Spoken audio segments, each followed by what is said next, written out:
Bon, si en plus ils jouent de cette manière-là, autant leur donner tout de suite. Voilà, autant leur donner tout de suite. Le Real Madrid qui s'amuse, littéralement qui s'amuse contre Chelsea, victoire 2-0 au Santiago Bernabéu en quart de finale aller de la Ligue des Champions. On en parle tout de suite dans la réaction.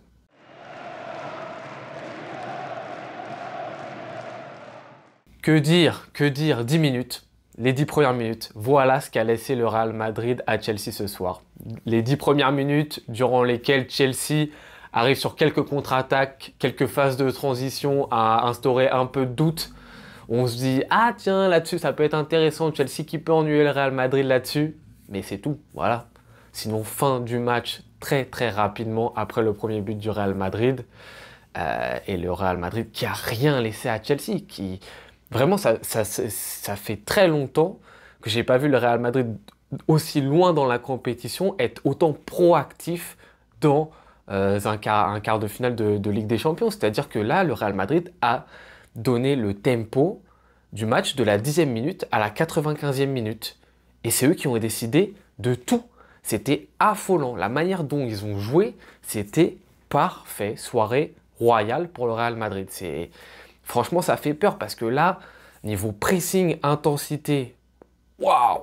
Ça faisait très longtemps que je n'avais pas vu ça. Alors, je l'ai vu en demi-finale aller de Coupe du Roi contre le Barça, où je m'étais déjà dit, ça fait longtemps que je n'ai pas vu le Real Madrid imposer un pressing de cette manière-là. Et là, je l'ai revu ce soir, un Real qui étouffe Chelsea, Chelsea qui n'arrive pas du tout à sortir du pressing, plus le Real quand il a le ballon, ça joue bien, transition rapide, 1-2, on connaît là le petit triangle, Vinicius, Benzema, des fois Rodrigo qui arrive par-ci par-là. Ça joue bien, ça joue vite, les individualités sont au rendez-vous. Franchement, ça fait très très peur. Et là, voilà, on n'a strictement rien à dire. Souvent, moi j'avais ce truc-là de dire, bon, le Real Madrid, il la remporte la Ligue des Champions, mais il y a toujours une part de... Je dirais pas de chance, mais ils savent saisir l'instant T. Ils savent même si dans les rencontres sur les 90 minutes, c'est pas eux qui dominent le plus, c'est pas eux qui ont le plus d'occasions, etc. Les momentum étaient pour eux. Ça, on leur donnait, ils allaient les chercher, c'était pour eux. Mais il en restait qu'à chaque fois, on était là en train de se dire, le Real Madrid, c'est pas foncièrement la meilleure équipe d'Europe. C'est celle qui gagne à la fin la Ligue des Champions, mais c'est pas l'équipe qui va produire le plus beau football, qui va être la plus moderne, qui va être la plus proactive. Et là, là, ils commencent à l'être. Donc là, ça va devenir ultra flippant parce que même quand ils le sont pas, ils dominaient, ils gagnaient la Ligue des Champions tranquillos. Mais là, en plus, ils le sont. Mais waouh, ça fait peur parce que là, sur ce match-là, vraiment, je vous jure, hein, c'est solide. Hein. T'aimes pas le Real de Madrid, t'essaies de trouver des défauts. Mais c'est très très compliqué. Alors Chelsea, ils avaient une formation qui a été un peu facile pour le Real Madrid parce que Chelsea est arrivé avec 2 pistons et c'est tout ce qu'il y avait sur les côtés et a tout mis au centre. C'est-à-dire qu'il y avait 3 milieux axiaux qui étaient Kovacic, N'Golo Kanté et Enzo Fernandez. Ensuite 2 attaquants de pointe. Alors ça c'est chaud, hein. Joao Félix, Sterling en pointe, waouh. On n'en parlera pas trop parce qu'on va plus s'attarder sur le Real Madrid, mais waouh, ça c'est très chaud pour Chelsea. Et ensuite 3 défenseurs centraux donc dans l'axe et que 2 mecs sur les côtés qui étaient James et Chilwell et qui doivent apporter offensivement ce qui va se passer sur les côtés. Mais comment tu veux apporter offensivement ce qui va se passer sur les côtés quand tu es James et que tu sais que derrière toi tu vas avoir Vinicius, donc tu vas pas trop monter. Donc on avait James qui montait presque jamais. Et donc on peut avoir que des actions qui étaient axiales du côté de Chelsea. Et forcément le Real Madrid était très content parce que le Real Madrid est très fort à ce niveau-là. Et ensuite, ça déboulait. Et ensuite, il y avait de l'espace quand même sur les côtés. Parce que même si tu avais James qui défendait un peu plus et Chilwell, ils étaient quand même que 1-1. Du coup, si Camavinga, il montait, ils étaient en 2 contre 1 facile le Real Madrid. C'était chaud. Et le Real, ça enchaînait. Et même si, en plus, collectivement, ça a été impressionnant, individuellement, le Real Madrid, c'est choquant aussi. C'est choquant. D'un moment, il faut dire les termes. C'est choquant. T'as Modric, le mec, il a 37 ans. Il court comme un malade mental. Mec, arrête, c'est bon, arrête. Genre, au bout d'un moment, Stop, laissez les autres jouer, essayez de donner de l'espoir aux gens. Le mec, il ne s'arrête jamais, il est là, il propose, appel de balle, ensuite il contrôle, il est juste techniquement alors qu'il court partout et qu'il a 37 ans, c'est pas possible. Kroos, ça fait longtemps que je trouve par contre que lui, il est vraiment un petit peu moins bien. Il est là, c'est un bon joueur, il a quand même l'expérience, donc je comprends qu'il soit encore titulaire à Real Madrid, mais je trouve quand même que c'est le joueur qui a un peu baissé. Même ce soir, Kroos, c'est très haut niveau. Ça faisait longtemps que je l'avais pas vu à ce niveau-là. On a un Benzema qui depuis le Ramadan, allez, on connaît Benzema Ramadan, c'est Benzema Prime, le mec qui vole partout, etc. Et c'est lui qui met le premier but. Et on a surtout, et là va falloir être très clair, on a surtout un Vinicius Junior. On est avec lui sur le début de saison en train de dire vraiment très bonne saison, excellent joueur, un des tout meilleurs d'Europe, etc. Mais il faut pas avoir peur de se cacher. C'est pas ça, hein, Vinicius, là maintenant. C'est pas ça. C'est top 3 Europe sur toute la saison et c'est pas le troisième.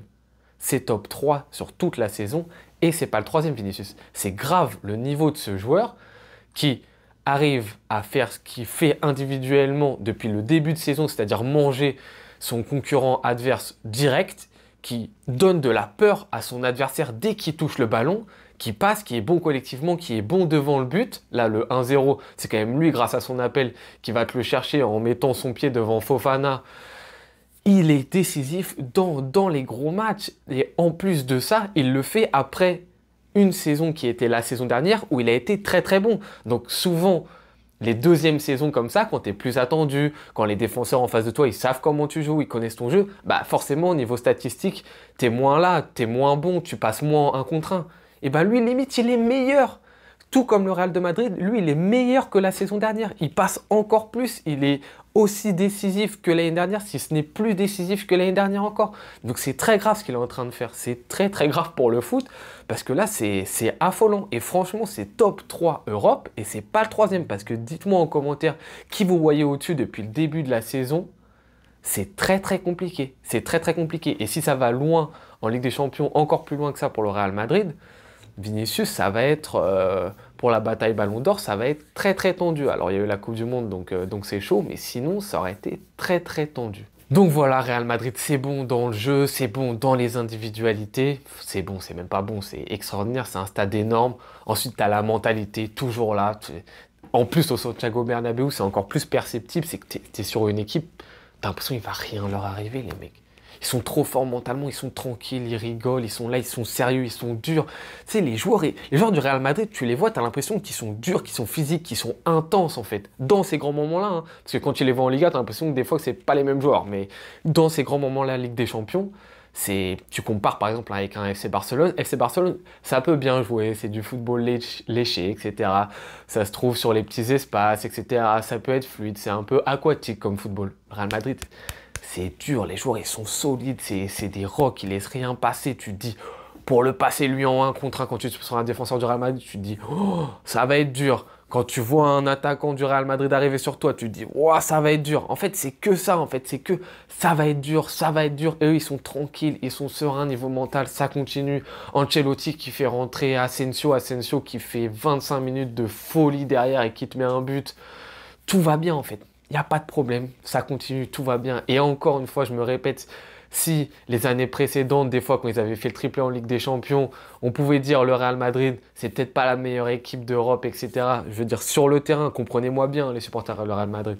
Sur le terrain, je parle, pas au niveau des résultats, puisque oui, ils remportent la Ligue des Champions, même si l'année dernière, quand tu les vois, justement contre un Chelsea où ils sont à 2 doigts de se faire éliminer, mais ils passent. Quand ils sont à 2 doigts de se faire éliminer contre un PSG, mais ils ont 15 minutes de folie, où tu te dis quand même sur les 2 confrontations, le PSG est quand même au-dessus. Contre City, exactement pareil. Tu te dis City est au-dessus quand même dans le jeu, poteau de Grealish, etc. Tu te dis bon, le Real, ça passe. C'est compliqué. La finale où Courtois, il te fait je sais pas combien de parades, tu te dis ça passe encore. Là, le Real Madrid est proactif. Le Real Madrid prend les choses en main, prend le match en main, décide d'aller vers l'avant, n'est plus bloc bas. Et ça fait très peur. Et là, les supporters du Real Madrid, vous devez être très contents parce que ce que vous produisez, c'est très fort. En plus, la Liga, c'est quasi fini avec les 13 points d'avance du Barça. Du coup, il va y avoir que focus Ligue des Champions et la finale de Coupe du Roi. Donc là, pour ce quart de finale, je ne vois pas du tout comment Chelsea peut renverser la tendance. On se dirige tout droit vers une demi-finale Manchester City-Real Madrid. Si City se vautre pas au match retour et le Real pareil, ça va être aussi du très beau football. Mais en tout cas, waouh, waouh, spectaculaire ce Real. Et là, pour l'instant, et surtout ce soir, on peut que dire bravo. Merci à vous d'avoir regardé cette vidéo. On se retrouve très bientôt pour une nouvelle analyse, une nouvelle réaction. Je vous souhaite bonne journée ou bonne soirée en fonction de quand est-ce que vous regardez la vidéo. Ciao.